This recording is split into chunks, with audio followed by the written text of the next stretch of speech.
नमस्कार, मैं हूं प्रियदर्शन और आप देख रहे हैं कलेक्टिव एजुकेशन।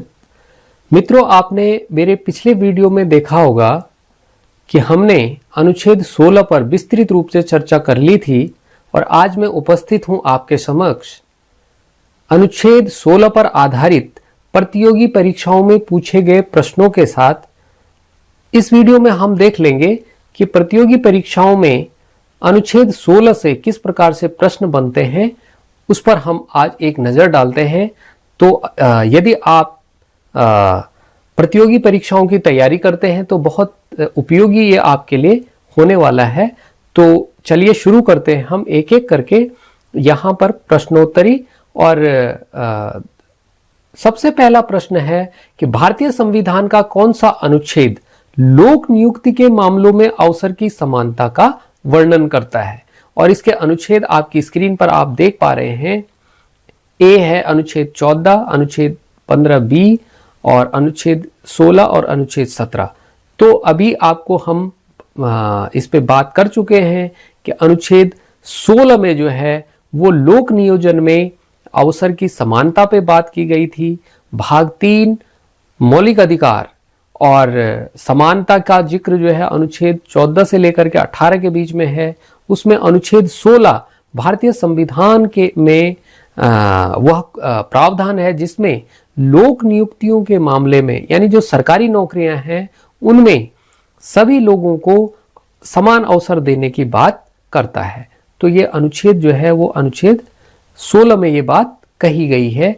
और ये देखिए किस परीक्षा में पूछा गया, आपके स्क्रीन पर ये आता रहेगा।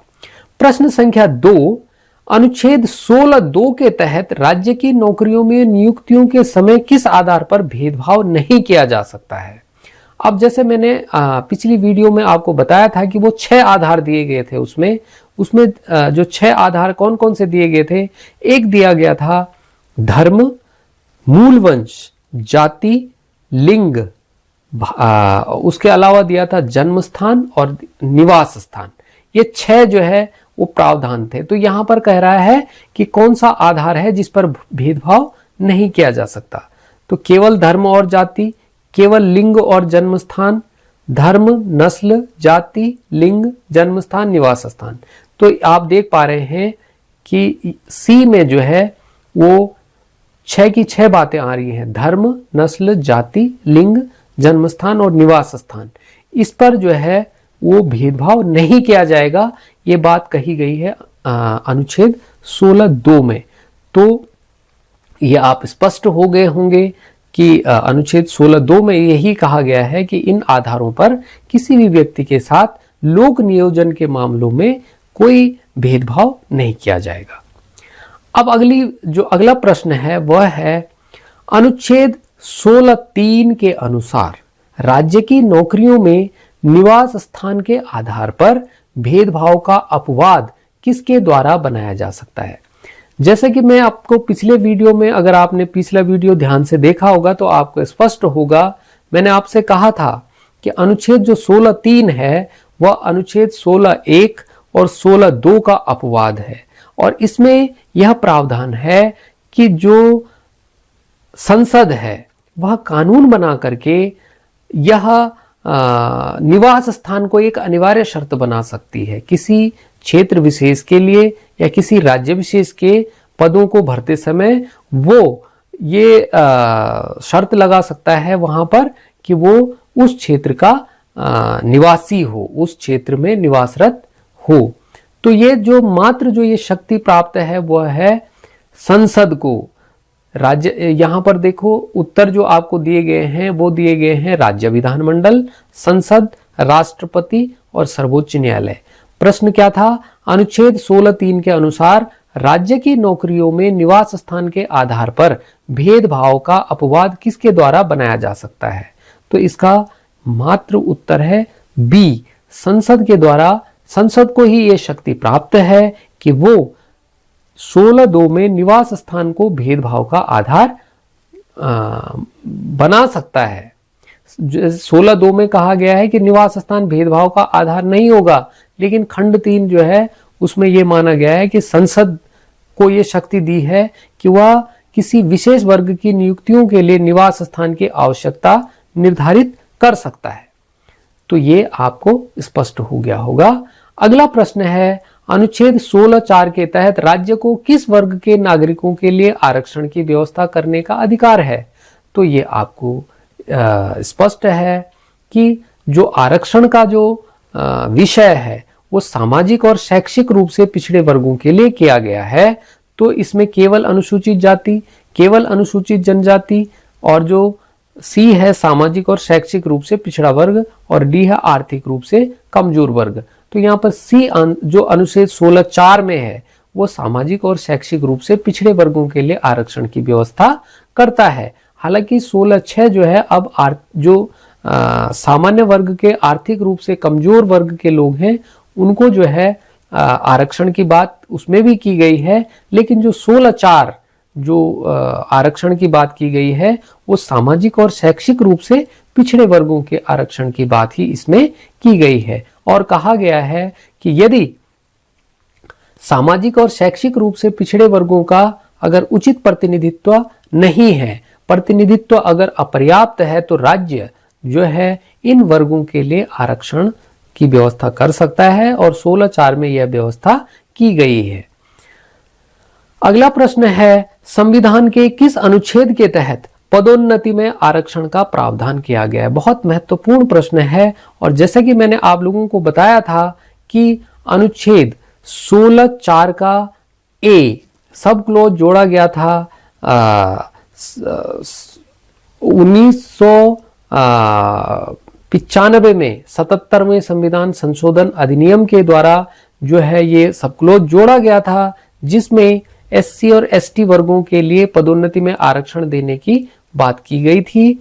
और इस पिछले वीडियो में मैंने बहुत विस्तार से बात की थी, जब इंदिरा साहनी केस जो है उसमें 1992 में उसका निर्णय आया था, तो उसके बाद जो है 1995 में ये अनुच्छेद जोड़ा गया था, 16 में 4A जोड़ा गया था, और ये जो है संबंध रखता है अनुसूचित जाति और अनुसूचित जनजाति वर्गों के लिए पदोन्नति में आरक्षण देने की शक्ति के संबंध में ये बात करता है।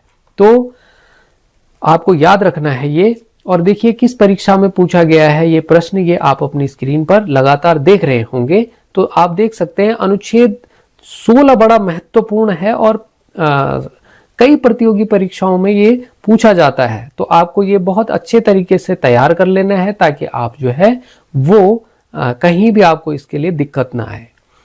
अगला प्रश्न है, क्रीमी लेयर की अवधारणा किस मामले में सर्वोच्च न्यायालय द्वारा प्रतिपादित की गई थी? और ये उसके उत्तर हैं, इंदिरा साहनी बनाम भारत संघ, केशवानंद भारती बनाम केरल राज्य, गोपालन बनाम मद्रास राज्य, और मिनर्वा मिल्स बनाम भारत संघ।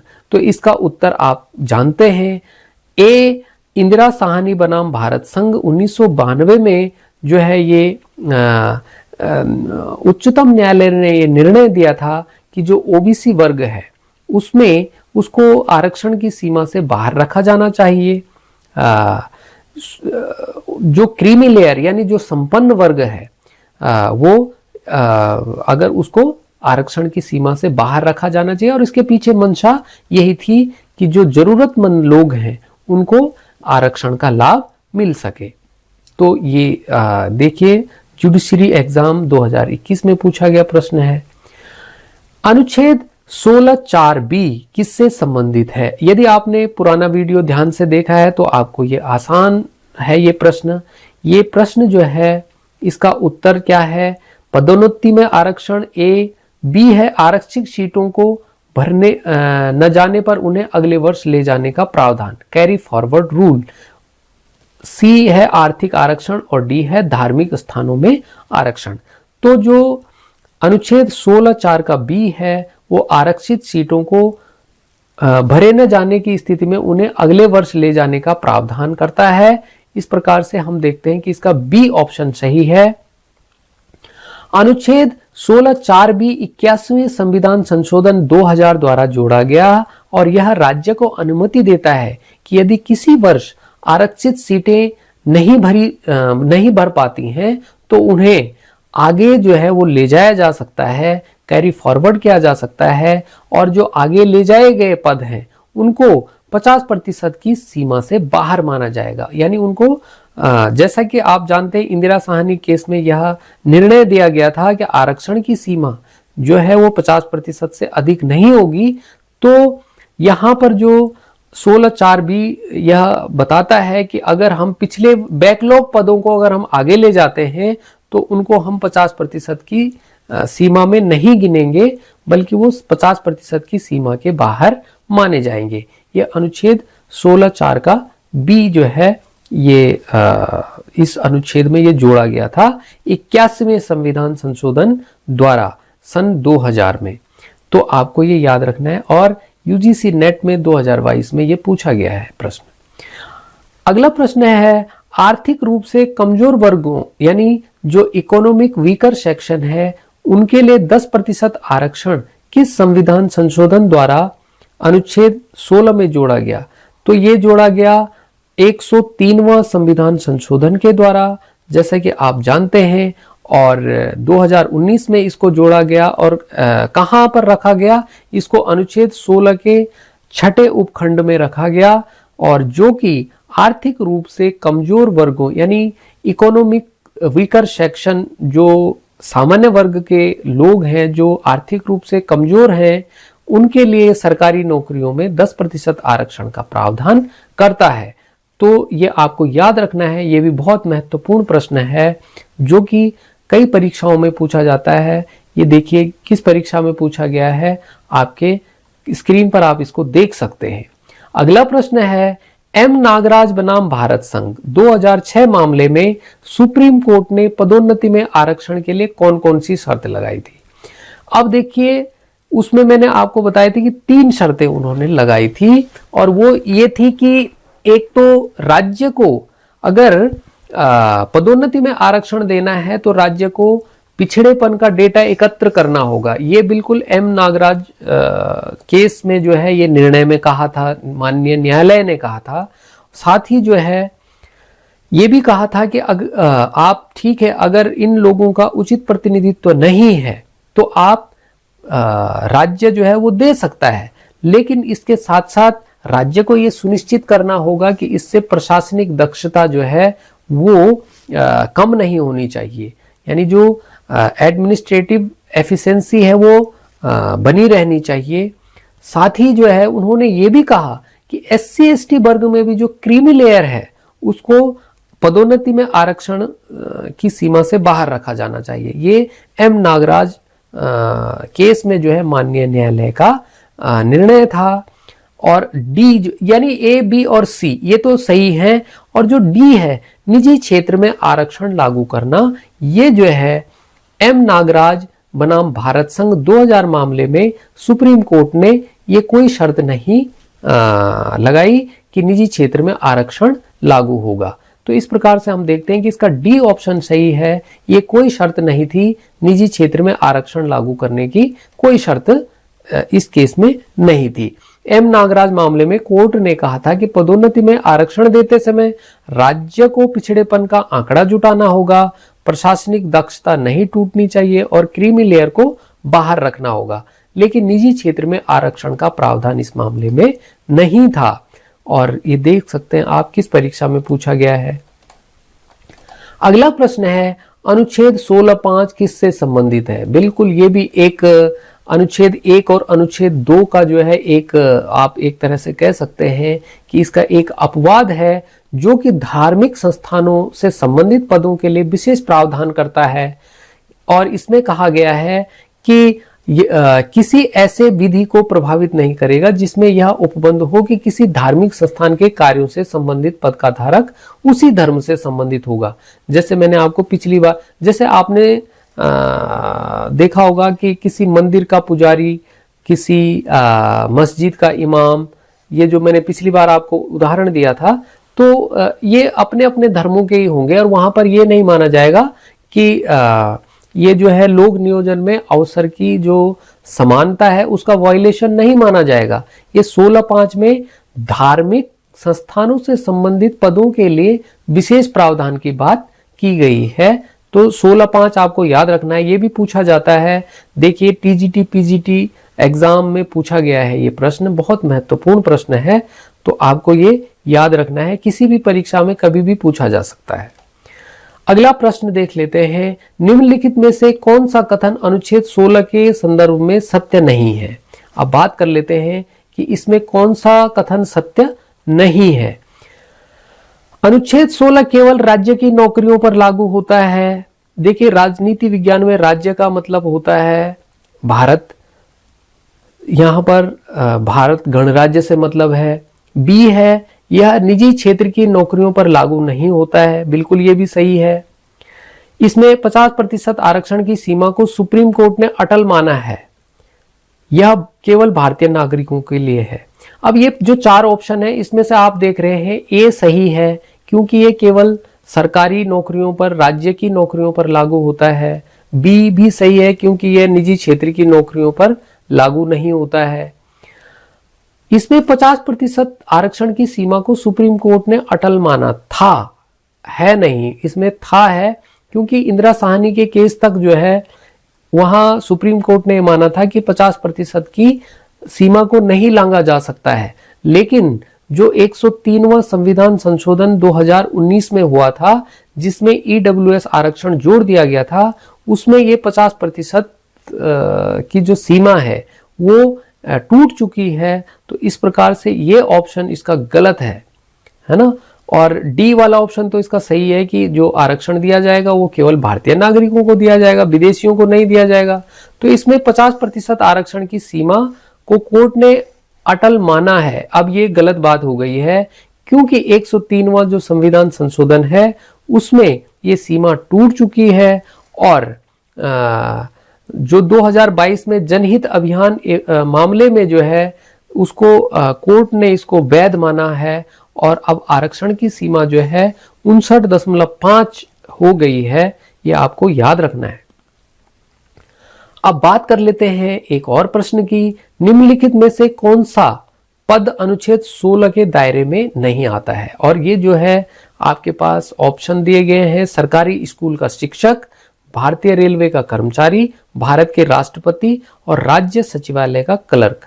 अब देखो अनुच्छेद 16 के दायरे में नहीं आने वाला पद यहां पर केवल और केवल ऑप्शन सी है, भारत के राष्ट्रपति जो है अनुच्छेद 16 के अधीन नहीं आते हैं। इसका कारण यह है कि अनुच्छेद 16 जो है राज्य के अधीन पदों यानी पोस्ट अंडर द स्टेट जो है वो अनुच्छेद 16 के लिए है, संवैधानिक पदों के लिए नहीं है। जैसे राष्ट्रपति, उपराष्ट्रपति, राज्यपाल, उच्च न्यायालय के न्यायाधीश, ये जो है राज्य के अधीन पद नहीं माने जाते हैं, इसलिए इन पर अनुच्छेद 16 लागू नहीं होता है। यानी इनको लोक नियोजन में अवसर की समानता के हिसाब से नहीं देखा जाना चाहिए।